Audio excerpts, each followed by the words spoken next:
Saudações a todos, meu nome é Tiago Gondim, falo direto de Recife, capital pernambucana, onde aqui sou médico dermatologista e coordenador das pós-graduações do Colégio Brasileiro de Medicina e Saúde. Coordeno as pós-graduações de dermatologia, de cirurgia dermatológica e de implante capilar e tricologia. Claro que a minha obrigação era estar aí em BH, mas depois eu explico os motivos da minha permanência ainda aqui em Recife.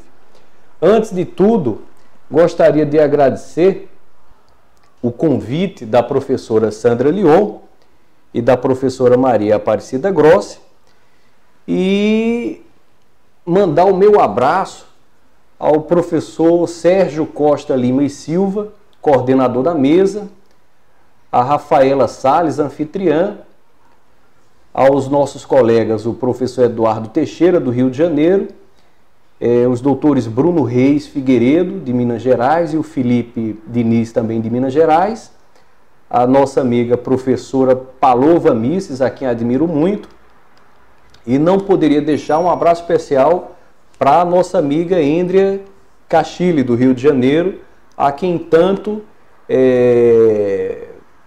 entre aspas, perturbo aí com as questões do direito.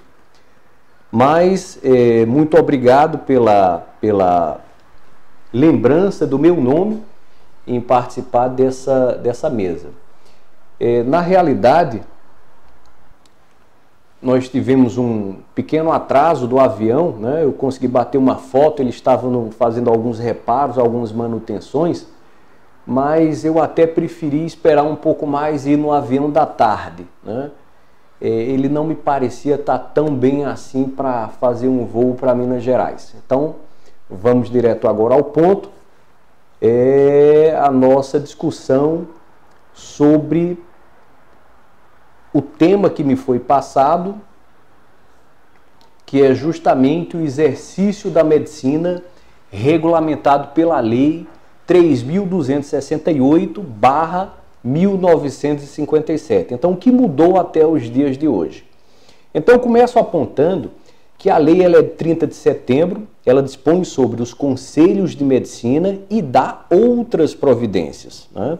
Na realidade, existia um decreto, o Decreto-Lei de número 7.955, de 13 de setembro de 45, que falava sobre a questão já dos conselhos federal e regionais de medicina, sobre a questão da personalidade jurídica e da autonomia administrativa e financeira.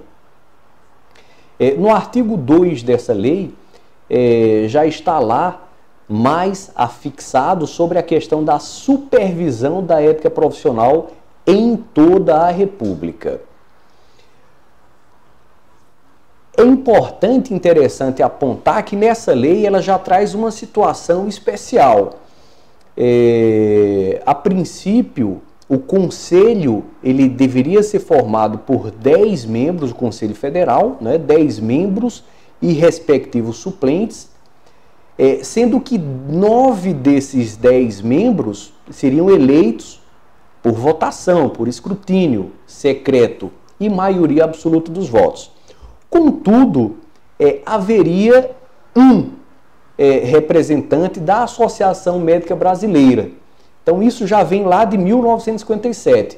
Algo que soa extremamente estranho, porque a Associação Médica Brasileira é uma pessoa jurídica de direito privado, que está aí sendo elevada ao nível de autarquia federal, porque está participando de uma autarquia federal indicando um membro e um suplente. No artigo 5º da lei, quanto à questão das atribuições, você tem lá votar e alterar o Código de Deontologia Médica. Ainda, essa lei fala sobre a questão da penalidade imposta aos médicos. Também fala sobre a renda do Conselho Federal, como é que ela será constituída, no seu artigo 11. As atribuições dos conselhos regionais, que aí está manter um registro dos médicos legalmente habilitados, com exercício na respectiva região, e a fiscalização do exercício da profissão do médico. Ainda dentro das atribuições do Conselho Regional, a publicação de relatórios anuais de seus trabalhos e a relação dos profissionais registrados. O artigo 17, ele é bem interessante nessa lei, que ele diz o seguinte: algo que vem, de certa forma, sendo modificado, não de forma total, mas eu diria que vem sofrendo uma certa modificação em relação às especialidades. Antes a gente não tinha lá atrás o registro de qualificação de especialidades, então não tínhamos essa situação hoje de se fazer uma restrição da divulgação da especialidade médica. Então, observamos que o artigo 17 da lei, ele diz o seguinte: os médicos só poderão exercer legalmente a medicina em qualquer de seus ramos de especialidades após o prévio registro dos seus títulos, diplomas, certificados ou cartas do Ministério da Educação e Cultura e de sua inscrição no Conselho Regional de Medicina, sob cuja jurisdição se achar o local de sua atividade. Então aqui, quando falamos na questão de títulos, de certidões, de certificados, observa-se que naquela época não existiam as sociedades de especialidade. Então não há o que se falar em relação a que esses certificados são certificados de especialidades. São sim certificados de graduação, de título de médico.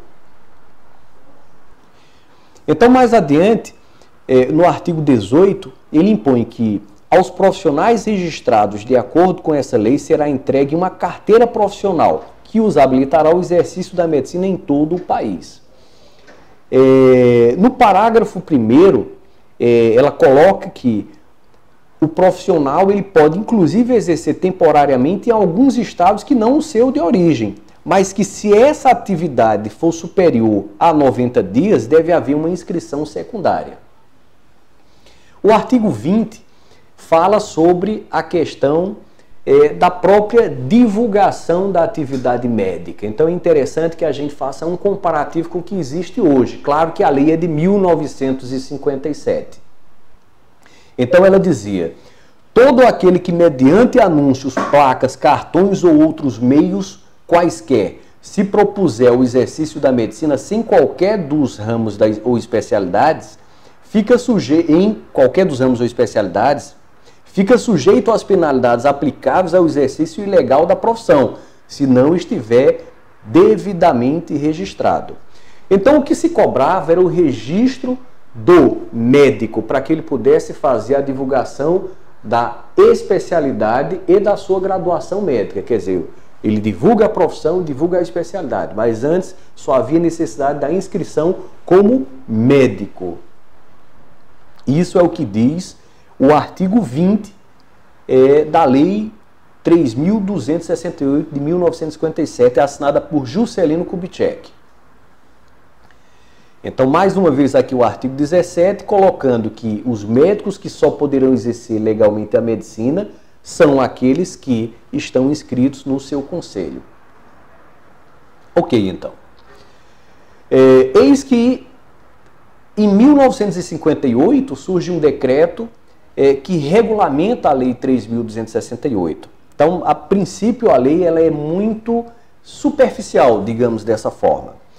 E, posteriormente, existe um projeto que vem regulamentar a questão da inscrição, das taxas, penalidades, eleições, do Conselho Federal de Medicina, das disposições gerais e das disposições transitórias. Eu separei aqui algo em relação à inscrição. Então, primeiro, o artigo 1 diz: os médicos legalmente habilitados ao exercício da profissão, em virtude dos diplomas que lhes forem conferidos pelas faculdades de medicina oficiais ou reconhecidas do país, só poderão desempenhá-lo efetivamente depois de inscreverem-se nos conselhos regionais de medicina que jurisdicionarem a área de sua atividade profissional. E ainda, coloca como necessário para inscrição o nome por extenso, a nacionalidade, o estado civil, data e lugar de nascimento, filiação, a faculdade onde se formou e as documentações, né? Original ou fotocópia autenticada do diploma, prova de quitação de serviço militar, se for varão, prova de habilidade eleitoral, prova de quitação do imposto sindical, declaração dos cargos particulares ou de funções públicas de natureza médica, prova de revalidação do diploma de formatura, no caso de médicos estrangeiros, e prova de registro do Serviço Nacional de Fiscalização da Medicina e Farmácia. Ainda sobre a inscrição, os conselhos regionais de medicina poderão exigir dos requerentes outros documentos que julguem necessários. Em 1968 vem a Lei 5.526, que dispõe sobre a questão dos médicos militares, que foi revogada pela Lei número 6.681, que nessa lei se colocam também outros profissionais, dentistas, farmacêuticos, né, para o Ministério da Marinha, do Exército e da Aeronáutica, então. Em 2004 vem a Lei número 11.000. Então essa lei, ela altera os dispositivos da Lei número 3.268, lá de 1957. Tá? Então, ela esclarece mais a questão da escolha dos conselheiros, né, por escrutínio secreto. No artigo 4º, ela aumenta o número de conselheiros para 28, então são 28 conselheiros titulares, um representante de cada estado, um do Distrito Federal e, mais uma vez, um representante e o seu suplente indicados por Assembleia da Associação Médica Brasileira, o que não se entende como isso pode acontecer. A lei também fixa e altera o valor da anuidade, né, anuidade única, e normatiza também a concessão de diárias e jetons e auxílio de representação. No seu parágrafo 2º do artigo 2º, considera-se título executivo extrajudicial a certidão relativa aos créditos mencionados no caput desse artigo e não pagos no prazo fixado de pagamento. Então, aqui, o médico ele passa a ser, entre aspas, hoje na realidade está acontecendo isso com o nosso sistema tributário, a criminalização, mas isso já vem lá de antes. Então se torna título extrajudicial. Para quê? Para poder cobrar do nosso profissional. Então, para os que gostam de história, né? Então tá aí, foi assinado pelo nosso ex-presidente da República, Luiz Inácio Lula da Silva, e o Humberto Costa, hoje senador da República. E aí vem a polêmica em 2014, que é a polêmica sobre a lei do ato médico. Então foi um momento de intensa batalha entre os profissionais de saúde, dos médicos contra outros profissionais de saúde. E que deixou aí uma imagem ruim do médico perante os outros profissionais. Na realidade, eu diria que uma imagem um pouco mais complicada, já que a imagem do médico sempre foi, para os outros profissionais, um pouco complicada do ponto de vista histórico. Então tá aí, hoje a gente tá no Veta Temer, né?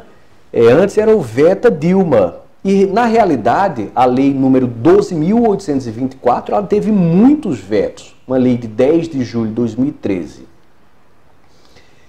que dispõe sobre o exercício da medicina. Então, a medicina é uma profissão que tem que promover, proteger, recuperar a saúde, prevenir, diagnosticar e tratar doenças. E reabilitar as enfermidades e portadores de deficiências. O artigo 3º já coloca que o médico deve trabalhar em comunhão com os outros profissionais. Então a lei ela cuida muito dessa relação entre o médico e os outros profissionais de saúde. Daí os vetos. Então, o artigo 4 já começa com o primeiro inciso vetado, né? Sobre as atividades privativas do médico. Então, intervenção cirúrgica e prescrição pré e pós-operatória é atividade privativa. Indicação de execução de procedimentos invasivos. Então, tanto a indicação quanto a execução, a intubação traqueal, a coordenação da estratégia ventilatória inicial, a execução de sedação profundas, bloqueios anestésicos e anestesia geral, todos privativos do médico. A emissão de laudos dos exames endoscópicos de imagem e os exames anatomopatológicos. A determinação do prognóstico é privativo do médico. A indicação de internação e alta médica é privativo também do médico. A perícia médica e os exames médicos legais, o atestado médico e o atestado de óbito. São prerrogativas e são atividades privativas do médico. O diagnóstico nosológico, ponto. Aqui está, no parágrafo 1º do artigo 4º, está o conceito, mas o médico perde como direito, como prerrogativa de ser uma atividade privada, o diagnóstico nosológico. Então vejam bem, o médico hoje ele não tem mais o diagnóstico nosológico como sendo privativo. Até porque a defesa do governo foi em relação principalmente aos seus programas do SUS.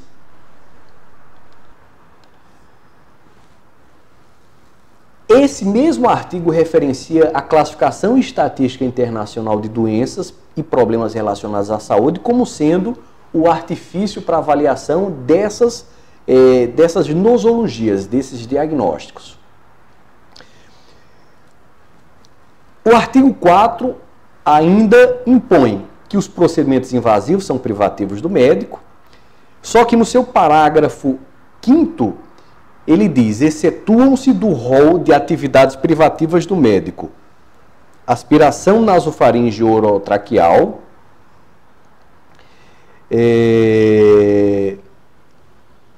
desbridamento de até o limite do tecido subcutâneo, não é mais privativo, atendimento a pessoa sob risco,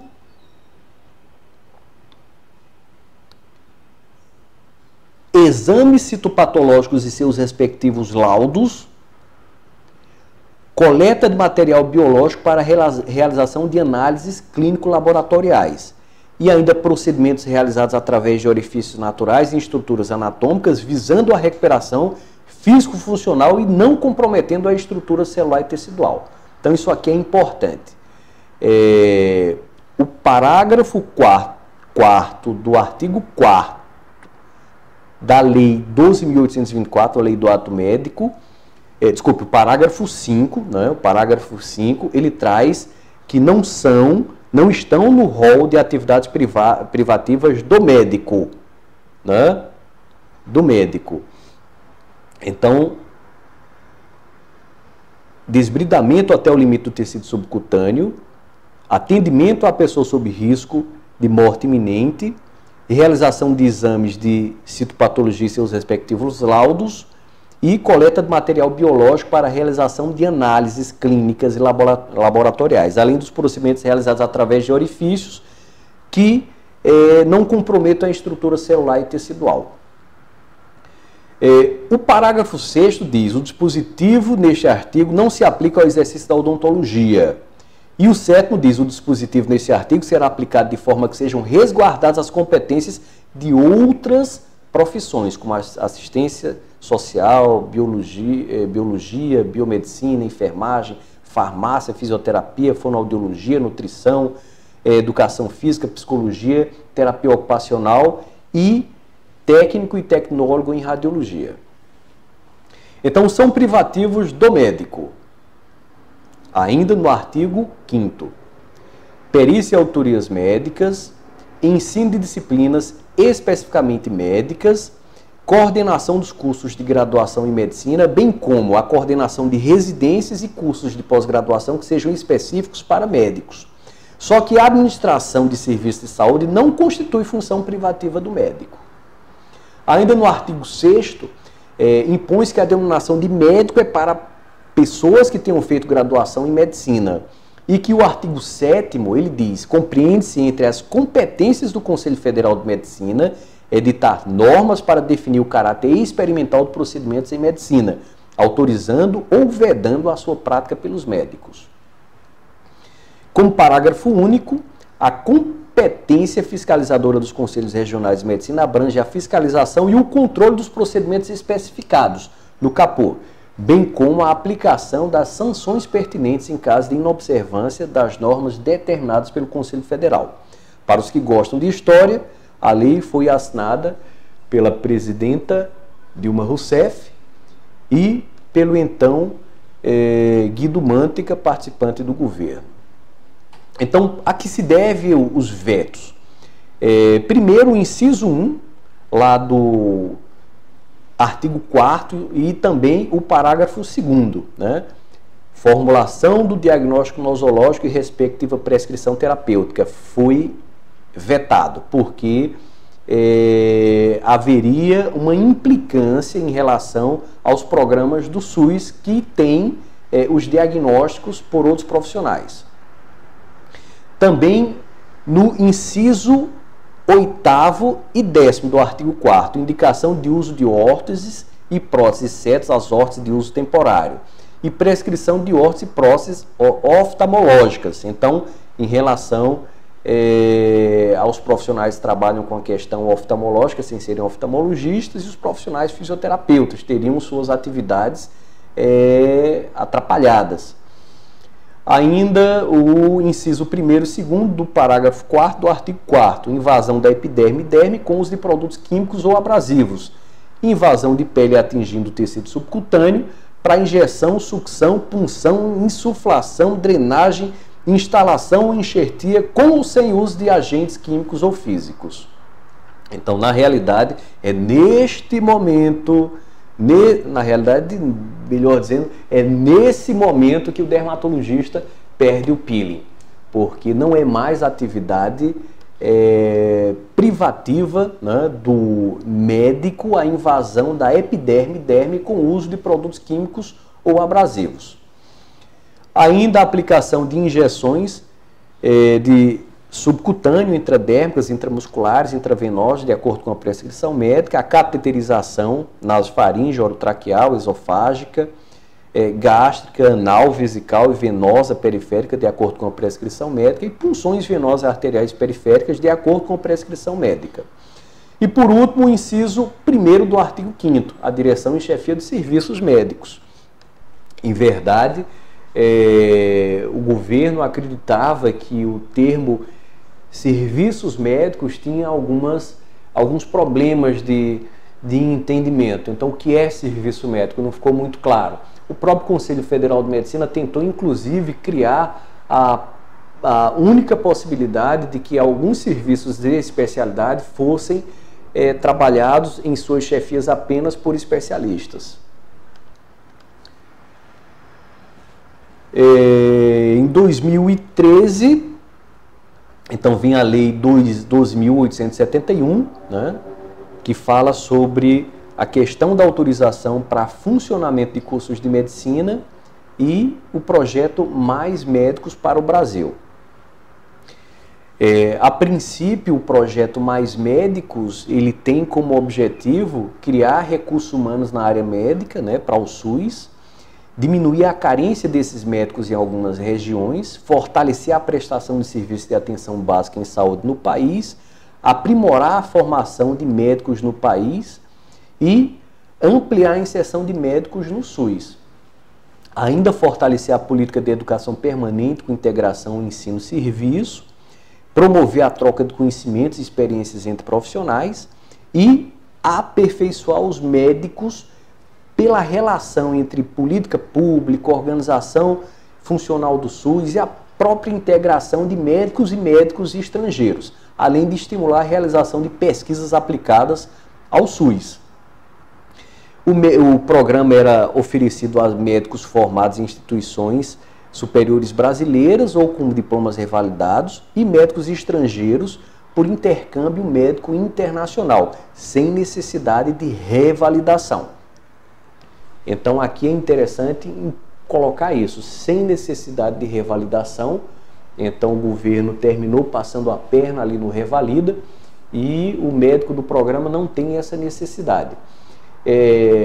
Outra observação que pode se fazer é que o governo ele cria um programa educacional, um programa de pós-graduação, um programa de especialização, coloca médicos que não vão trabalhar como trabalhadores, como profissionais, vão trabalhar como, entre aspas, um estudante especial, como no caso da residência médica, em que teria uma avaliação, teria um projeto, um programa supervisionado. E aí a pergunta que a gente pode fazer, é isso que realmente acontece?